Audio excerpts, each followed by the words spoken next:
Hello and welcome to the channel. And in this video today we're going to look at arrays. Right now arrays are very important when we're looking to collect bigger data sets or bigger sets of data when it comes down to actually producing or gathering up big chunks of data. Then we're not going to sit here and actually type this out and continuously make a variable for each and every type, or each and every time we would like to add in another form. We've been doing it so far and it's been working only for the fact that our programs are very small.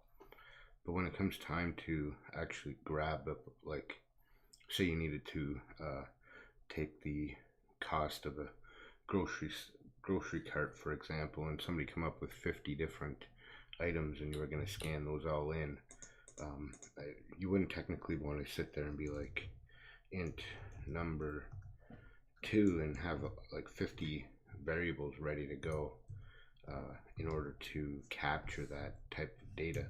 So what we can do is actually use what is called an array. All right, and an array will allow you to kind of, instead of creating multiple variables like so, the array kind of creates a single reference to a variable or a single variable, and you're allowed to store multiple values inside of it. Okay, so that might seem kind of weird, but I'll show you what I mean by this. So the way that you can initialize, or the way you create an array, would be you use the keyword or the data type you're using, double, then you put these square brackets right after it, and then you can type in the array's name. So for this thing, we'll say cart. All right, we'll call it we'll say cash register, we'll call it. Okay, we'll just make it like a cash register. All right, so now that's basically an array setup, but at this point it has 0 values in it. Okay, this is a way to initialize or to create the array. But if you're going to do this in this form, it needs to know how many values you're going to allow for this array to contain, or how many, it's kind of like a box, for instance, like a beer box, and it's got all these little different individual pieces inside, where each bottle kind of sits inside, I guess, if I can name it that way. Or like, it's kind of like a box that has subdivisions inside of it, and then each subdivision can hold something. You've seen that throughout different products probably that you've bought. So again, this is kind of the same thing. It's like a container that has subdivisions inside of it. And in this case, we need to actually identify how many subdivisions, or how many chunks are able to be held inside of this. So the way we would do that is we can type the new, and we say double, and then we give it the array. And inside here is how you would actually give it a value for how long or how big it should actually be. All right, so now this is actually fully initialized an array. And there's another way that you can actually go about doing this. You can say double, and we can say this is our cash.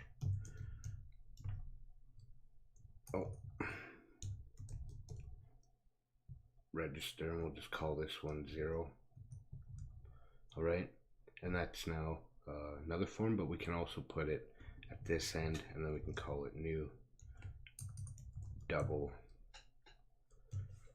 and say we want to give it 10 as well. All right, so that, if you notice, I just put the array container piece at the end of the actual name itself, where they kind of want you to do it this way up here.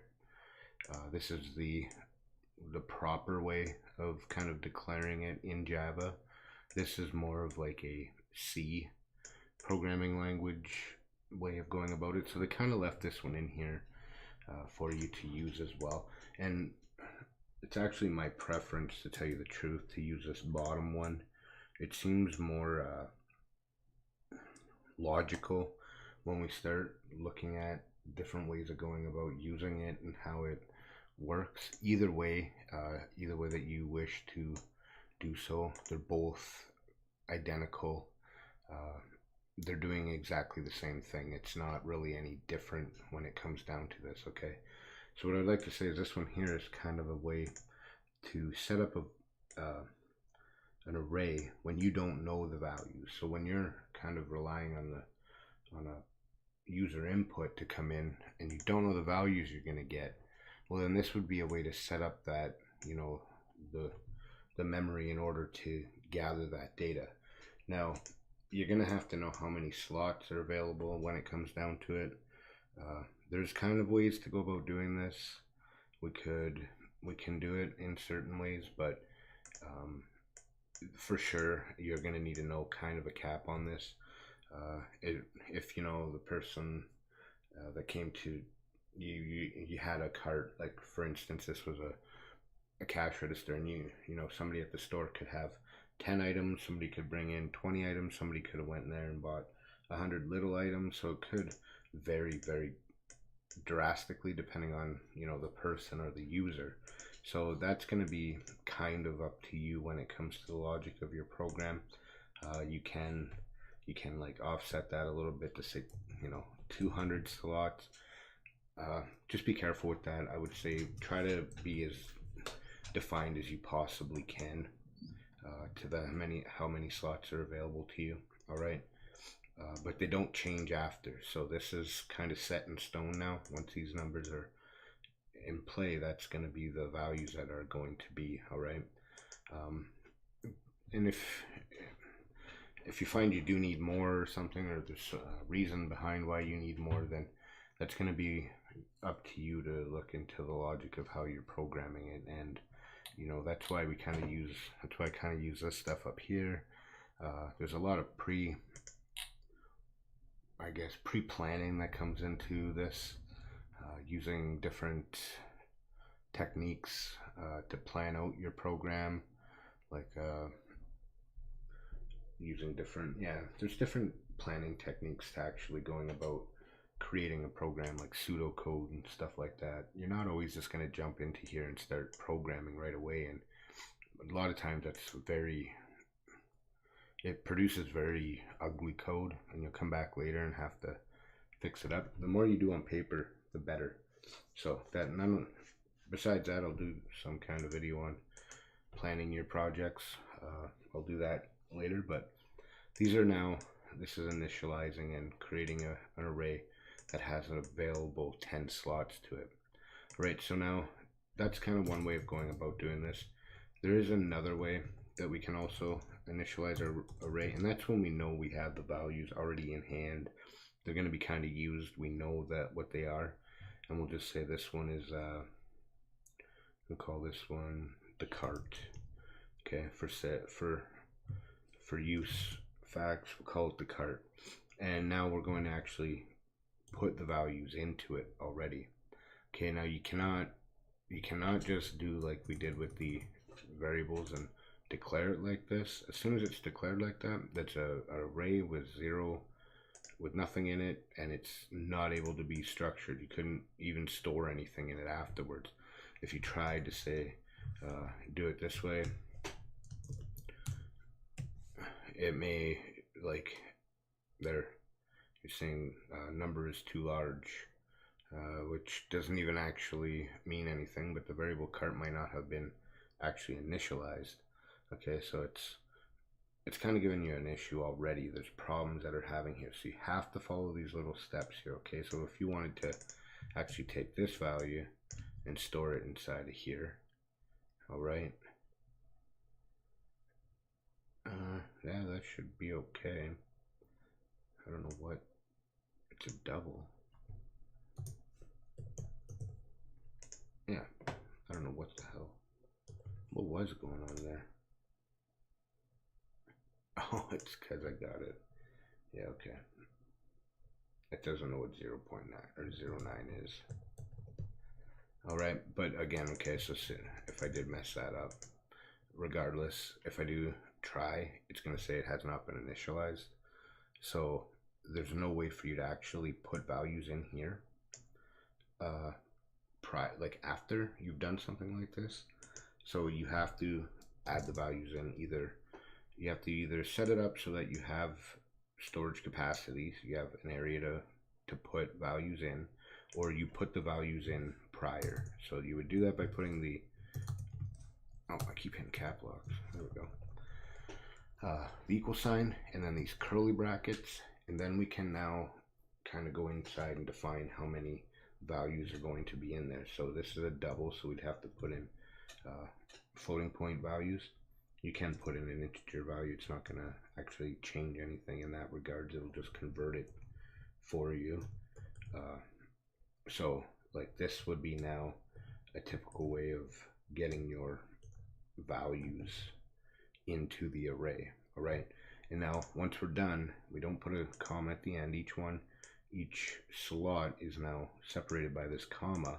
So we now have one slot, we have two slots, three, here's the fourth, and we have five. Okay, so there's 5 slots only that this is now allowed to actually hold. So even if you did want to change the value in the first one to this value, you can do that. You can definitely change it now and store a new value inside here, but you could not go outside of this. So if we were to now use the index to try to jump bigger than this number, okay, it might show you that it's going to do that, but we only have 1, 2, 3, 4, 5 slots. If I run this code right now, this is going to throw a big error at you because you were out of bounds of the actual, you'll see this index out of bounds exception, index 7 out of bounds for length 5. So again, we only have 5 slots. 7's way out of bounds for, well, I mean, not way out of bounds, but it's out for where you were trying to actually put it. They don't grow, they don't get bigger. They're very defined. You have to kind of follow the rules to this one, but they are very helpful when it comes down to actually, you know, using them to capture lots of data. They can, and it's, you got to use this to, they can't capture different types of data. I mean, a double, yes, it'll work with the integer, but you are getting an actual double when it gets produced later, which, I mean, it could look like it's using an integer, but it is actually using a double. And I'll just, oh, I keep doing that. There we go, and I'll print that one out. It's only a single value, so it's this is actually at 1, and I'll pop that out to the screen really quickly, and that should show the 5.0. And just to show you that it is actually a double. All right, so that's kind of what you're going to look for when it comes down to it. Now there is a way to go through this to print each one of them off, because you don't really want to go and start handling it, you know, 1, 2, 3, 4. Okay, you don't really want to start indexing it like this. And we said we had 5, right? So you might assume that this would be the way that this would actually go. You might assume that you would go 5 like so. That's going to be wrong. You're going to get an error in this regards. The very beginning of an array would actually start at the 0 point. Okay, so we'll bring this up here because it's obviously our first value. So now 0, when you're trying to refer to each record inside of your array, or when you're referring to each element of the array, or each slot, if you will, you're going to use this indexing. So you take the name of the array with these boxes, and that's kind of why I like to use this one. It's because when we refer to it or use it, it's kind of like the way that it does actually work, right? This one kind of counterintuitive when you look at it. It's not wrong. It's just you need to know the index does go to the end over here when you're going to use this exact same one, the exact same way that you would use this. Okay, so that's kind of, I'm just used to using that one more. I practiced it, or in my practices or in my programming, I tend to go to this one. Truthfully, it's this way. So if you see any kind of errors or something, that's technically the right way, okay? Java's got a bunch of stuff that can be done multiple ways. So now when we're indexing it, like when we said, this is going to be your 0 slot. This will be your 1, this will be your 2, this will be your 3, and this will be your 4. So there's technically 5 slots there, but this is now 0 takes one of them up, all right? So if we print this or run this, sorry, and I didn't actually, we're going to see a bunch of jam numbers together because I didn't do print line. But if we, there's the first one, there's the second one, there's our third, there's our fourth, there's our fifth, all right? I kind of messed that one up. I can probably do a print line. So that's kind of how you would access it and how you would use it if you need to use single values like this. You can obviously see, I hope from previous videos like using our loops, you would kind of see that what we can do with these now, instead of, you know, doing it in a single line like this would get very, it's not very efficient, if you will. So another one thing that you can do, these all now have to stay their own type, right? You cannot put a string value in here. It doesn't work that way. You have to keep it to their data type, all right? And if you wanted a string array, then you can do it like this, okay? And then again, you would have to set it up this way, okay? And then put your value in here for whatever size you want it. So that's just how you would go about doing that. And again, you can do it in this form if that's something that you'd rather do. Not a lot of the times, like, again, if it's something that's bothersome to you, or maybe it's just practice that way, if you want to set up 25 individual things like this, empty values, empty parameters inside of it, you can go ahead and do it that way, but it's not really efficient either. If it seems more logical to you to do it that way, then by all means go ahead. I would say that probably down the line when you're looking at getting a job though, you're going to probably want to follow kind of the suit of what's going on in the place that you're working. A lot of times they have kind of conduct for their code practices, and it's just for readability and ease of use and maintainability later. So that would be, you know, that kind of looks ugly and not very well done. But if you have to put in different values or something, then that's perfectly fine. If there's something that you got to do that wise, or even for testing purposes, then for sure definitely use this one and set it up. You notice I broke the line down here. Java doesn't actually know that there's white line here. As far as it's considered, this is just basically right here when the compiler looks at it. So just be aware of how that works. You don't put the last comma in. It's not really going to hurt anything, but it does think that there's actually another value to follow. So it's just good practice not to leave it in. So, but that's pretty well the whole initializing and getting arrays set up and ready to be used. This is kind of your way of going about it. If you have no clue what the data you're holding, but you do know how much data you want to hold, that's the same with each of these. This one here is now for actually hard coding your own data in.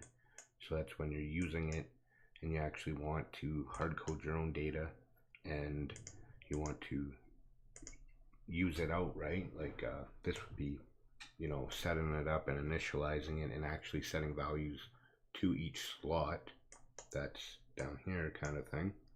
And then this is just showing you that different data types are able to be used in the same form. So you can use a double, an int, a short, a byte, a long, a float.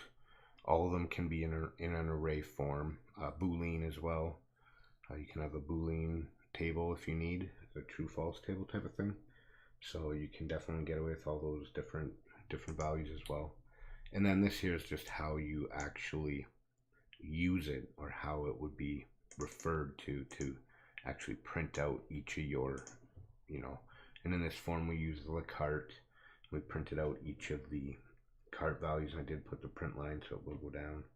So see, as we used it, this 0, this print cart 0, it's actually referring to the cart array and the very first slot or record, or however you want to kind of think of it.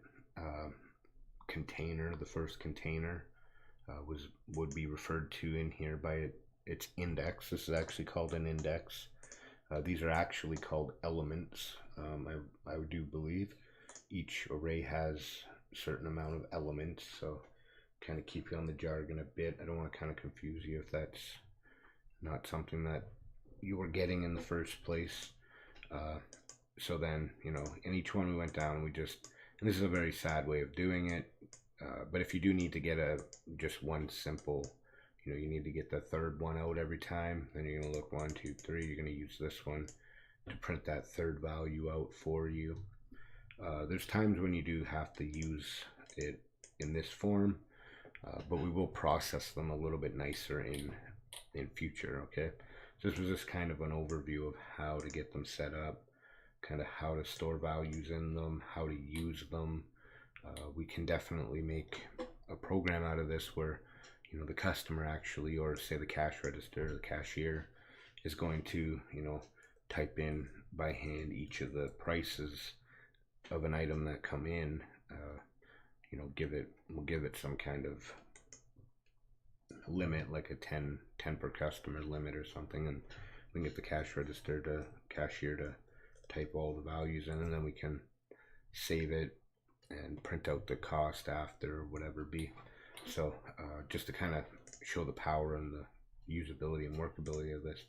This would be very difficult to write this all back out and be like double, cart 0 is equal to 2.65, and then double cart 1 is equal to 5, and I mean, it doesn't look that bad because it's only 5 here, but when we're talking like 100 pieces of data, because these will go up very high, like you can put thousands inside of there if you want. It's not going to be just for 5 values, right? This is when we're actually holding big chunks of data now, and we need to process them relatively quickly.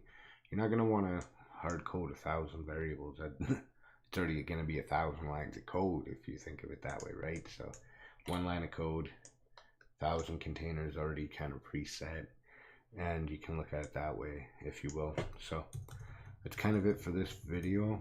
If you have any comments or questions, just be sure to leave it in the comment section below. If you liked it, give it a thumbs up, and if you want to subscribe and check out the rest of it, then that'd be great. We'll catch you in the next video.